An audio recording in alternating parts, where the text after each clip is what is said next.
இந்த தீய சக்தியை பற்றி, அவங்க நிர்வாகத்தை பற்றி ஒரு வெள்ளை அறிக்கை ஒன்று வெளியிட்டோம்ல, அது ஷார்ட் அண்ட் ஸ்வீட்டாக சொல்லணும்னா, ஒரு ஓட்ட பாத்திரத்துக்குள்ளே தண்ணி ஊற்றிக்கிட்டே இருந்திருக்கிறாங்க. பாத்திரம் எம்டியாகவே இருந்திருக்கு, ஆனால் ஊற்றின தண்ணி தான் எங்கே போச்சுன்னு தெரியல. கடவுளுக்கு தான் வெளிச்சம். அது மாதிரி இப்போ நம்ம சொன்னதெல்லாம் சும்மா ஒரு சாம்பிள் தான். இன்னும் வரப்போகிற நாட்களில் உங்கள் அரசனுடைய அந்த விஸ்வரூபத்தை நீங்கள் பார்ப்பீங்க. அடுத்து வாயத்தொடங்க சிஎம். அடாடா, உங்கள் சிஎம் நெஞ்சிலேயே குத்திட்டு வந்தீங்க பாருங்க, அதெல்லாம் வேற லெவல். பேசுங்க பேசுங்கன்றீங்க, பேசுனா எந்திரிச்சு ஓடிடுறீங்க. இனிமேல் பேச ஆரம்பிக்கிறதுக்கு முன்னாடி என்ன பண்ணணும் அப்படின்னா, ஒரு நண்பர் ஒருத்தர் சொன்னார், மாண்புமிகு பேரவைத் தலைவர் அவர்களே எல்லா டோரையும் இழுத்து லாக் பண்ணுங்க அப்படின்னு சொல்லிட்டு தான் பேச ஆரம்பிக்கணும் போல். ஏன்னா பேசிக்கும் போது எந்திரிச்சு ஓடிடுறாங்க. 5 நிமிஷம் பேசினதுக்கே குளத்தூரில் கொத்து பரோட்டா போட்டாங்க.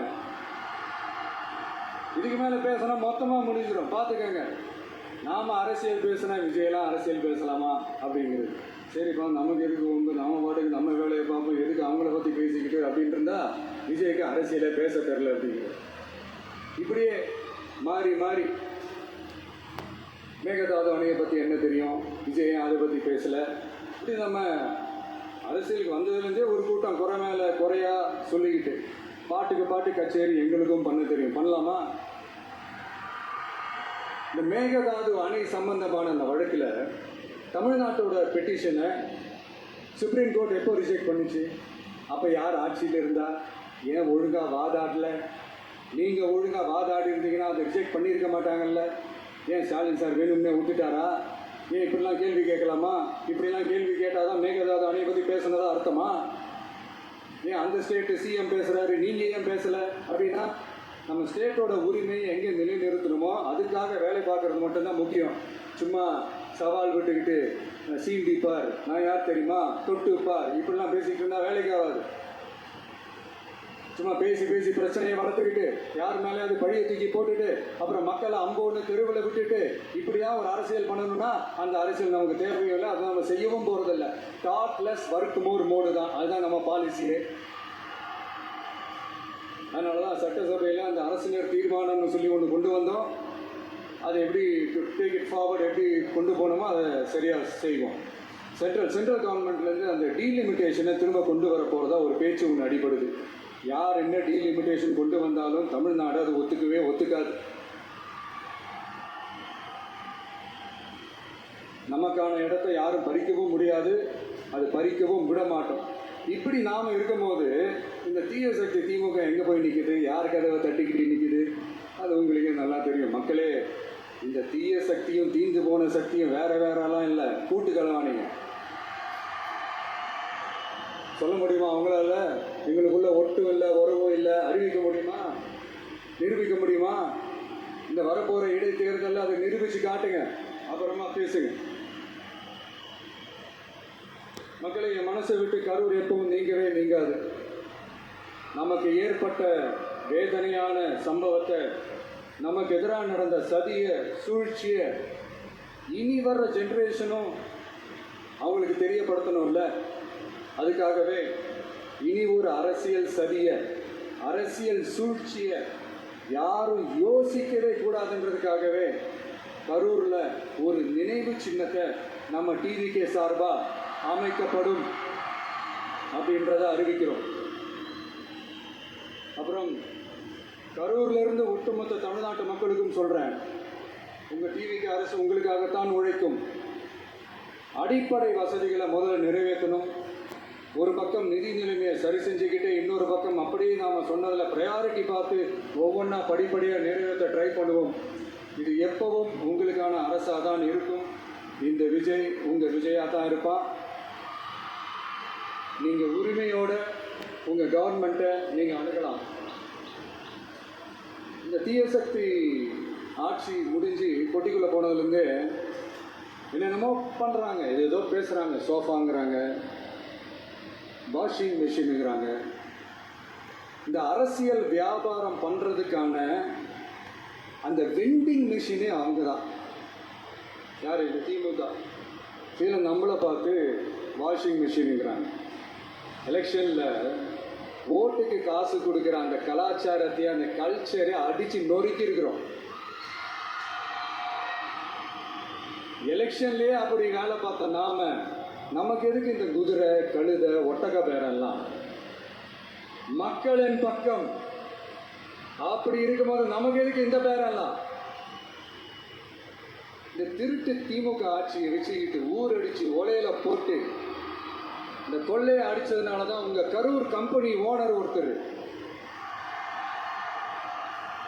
எங்க எங்க இருக்காருன்னே தெரியாம ஓட்டு ஓட்டு ஓட்டு ஓட்டு ஓட்டு ஓட்டு ஓட்டு ஓட்டு வராம் பாரு வேட்டக்காரன் ஓடினே இருக்கிறாரு.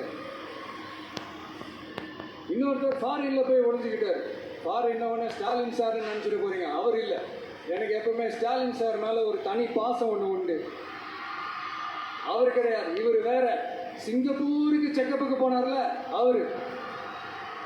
இன்னும் தோண்ட தோண்ட எத்தனை பேர் மாட்ட போறாங்களோ தெரியல. உங்ககிட்ட யாராவது லஞ்சம் ஏதாவது கேட்டாங்கன்னா கொடுக்க முடியாது சொல்லு, நான் இருக்கேன் உங்களோட. அப்படியே யாராவது ஃபோர்ஸ் பண்ணாங்கன்னா இது எங்க மகன், எங்க புள்ள, எங்க அண்ணன், எங்க தம்பி, எங்க விஜய், எங்க விஜயோட ஆட்சின்னு ஸ்ட்ராங்கா சொல்லுங்க. மக்களே, நீங்க கூட இருக்கும் போது லஞ்ச ஊழல் மட்டும் இல்லை, அதிகாரத்தை வச்சு ஆட்டம் போடுற யாரா இருந்தாலும் அடங்கிடுவாங்க. கடமை, கண்ணியம், கட்டுப்பாடுன்ட்டு ஒரு காலத்துல கொள்கையோடு இருந்த கட்சியெல்லாம் இன்னைக்கு எப்படி இருக்கான்னு உங்களுக்கே தெரியும். அதாவது இந்த டிவிகே கட்சியோட தலைவரை எதிர்க்கிறதுல ஒரு நியாயம் இருக்கு. ஏன்னா உங்க பொழப்புல மண்ணள்ளி போட்டான். என்ன இந்த ஊழல் லஞ்சம்லாம் பண்ண மாட்டேன்னு சொல்லி உங்க அரசியலே ஒரு பெருமுனைக்கு கொண்டாந்து விட்டான். மக்கள் வேற அவனை தான் நம்புறாங்க. ஸோ இந்த விஜயை எதிர்க்கிறதுல ஒரு அரசியல் நியாயம் இருக்குது, அது புரிஞ்சுக்கலாம். ஆனால் இன்னைக்கு இந்த விஜயை மக்கள் ஓட்டு போட்டு ஜெயிக்க வச்சு ஒரு தீர்ப்பை கொடுத்து மக்களுக்காக வேலை செய்யறதுக்காக முதல் அமைச்சராக உட்கார வச்சிருக்கிறாங்க. இன்னமும் நீங்க தான் ஆட்சியில் இருக்கிற மாதிரி விஜய் கரூருக்கெல்லாம் போகக்கூடாது, விஜய் இங்க போகக்கூடாது, அது செய்யக்கூடாது, இது செய்யக்கூடாதுன்னு எனக்கு புரியலையே. ஆட்சியில் இருக்கும் போது தான் இவ்வளோ கட்டுப்பாடெல்லாம் போட்டீங்க, எஸ்ஓபிஸ்லாம் போட்டீங்க, ஸ்டாலின் சார் ஆப்ரேட்டிங் ப்ரொசீஜர்லாம் போட்டீங்க. இப்பவும் அதே பண்ணிட்டு இருந்தீங்க. என்ன சார் நியாயம்? இல்லை, நான் தெரியாம தான் கேட்குறேன். இன்னும் கனவுலையே இருக்கிறீங்களா? முதல்ல முழிச்சு வாங்க, ரியாலிட்டிக்கு வாங்க. உங்கள் ஆட்சியெல்லாம் வீட்டுக்கு போய் டிவிக்கேன்னு ஒரு ஆட்சி வந்து ரொம்ப நாள் ஆச்சு. ஒழுங்கா படி என்று சுப்ரீம் கோர்ட் ஓங்கி மண்டேலியே நறுக்கு நறுக்கு நறுக்கு என்று செம்மட்டியாலே அடிச்சும் இந்த திமுக முழிச்சிக்கல அப்படின்னா அப்ப கொஞ்சம் கஷ்டம்தான்.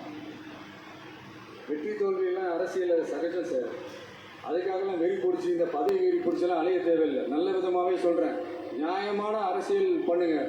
அதுதான் உங்களுக்கு தெரியாதுல்ல. தீய சக்தி திருத்தவும் முடியாது, அவங்களா திருந்துவாங்கன்னு பார்த்தா அதுவும் நடக்க போறதில்ல. அதனால வரப்போற இடைத்தேர்தலில் மக்களே இந்த தீய சக்தி திமுகவை நல்லா வெச்சு வெளுத்து விடுங்க. கான்பிடண்டா இருங்க மக்களே, நல்லதே நடக்கும், வெற்றி நிச்சயம். மீண்டும் சந்திக்கும் வரை நன்றி, வணக்கம்.